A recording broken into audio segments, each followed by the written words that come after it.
Imagine if there was a way to consistently and effortlessly create such incredible customer experiences that your clients can't help but pay you more money. Piiq started with a simple comment from a salon client wondering why he couldn't buy his regular product from his regular stylist. Why, he asked, do I have to go elsewhere for my product? It's inconvenient and I'd prefer to support my salon and in particular, my guy. I remember back in the early 90s, I was working in a small suburban salon in Devonport in Auckland, New Zealand, and a woman came in to have her hair done. It was a pretty ordinary day, pretty ordinary appointment. She came for a cut and blow dry. I did nothing different for her than what I did for every single client all the time, standard practice, standard service. She came into the salon, she sat in my chair, and I spoke to her about her needs and her wants. I analysed her hair, I took a good look at her face and her face shape, and some of the things I noticed about her were she was a little overweight, she had a big port wine birthmark on the side of her face, which, by the way, she kind of plastered her hair down to cover up. Her hair was that coarse hair, but not a lot of it, and it had a bend in it that made it kind of awkward and stick out in funny ways if it wasn't cut well.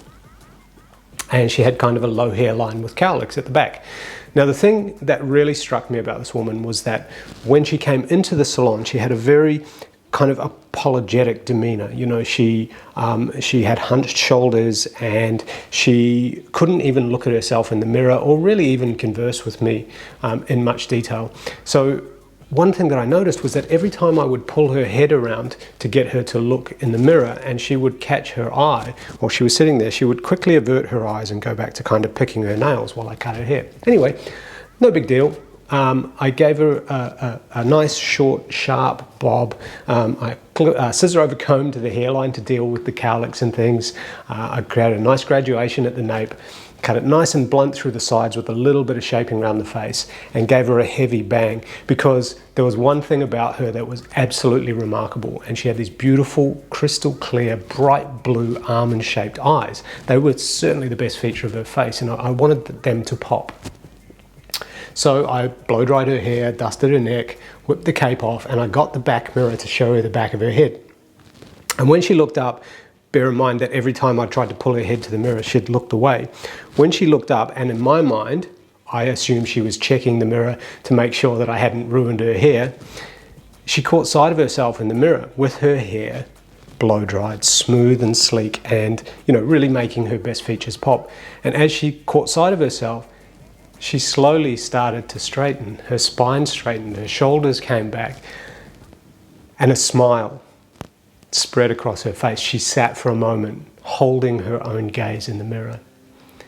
And she got up and walked out of the salon. She kind of, got up with a kick in her step and a kick in her stride, and went to the reception and paid and flung open the door and walked out down the street with a bounce in her step. I wish I could tell you that she was so happy with her hair and her newfound sense of self that she magically bought all the product and rebooked. And the fact is that didn't happen. In fact, I never actually saw her again.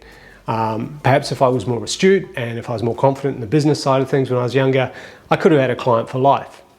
Now, personally, over the course of 3 decades, I've been really lucky with my career. I've met some incredible people, worked on my dream jobs, and had plenty of pinch me moments. But what I experienced back in the salon in '92, that is the reason I do what I do. And I feel like that's true for a lot of us, right? We love making people feel good about themselves. And if you're like me, the selling, the business stuff, it doesn't necessarily come that naturally. Now, I know I have to do it, and over the years I've learned tools and techniques that help me to do it, but it's because I have to, not because I want to. And often I find it doesn't really come that easily or naturally. And the truth is, often when I do have to sell, I find myself kind of shrinking back a little bit inside, or kind of maybe even just sort of dropping it and running, like, oh, and by the way, there's this, but you don't need to take it, or whatever.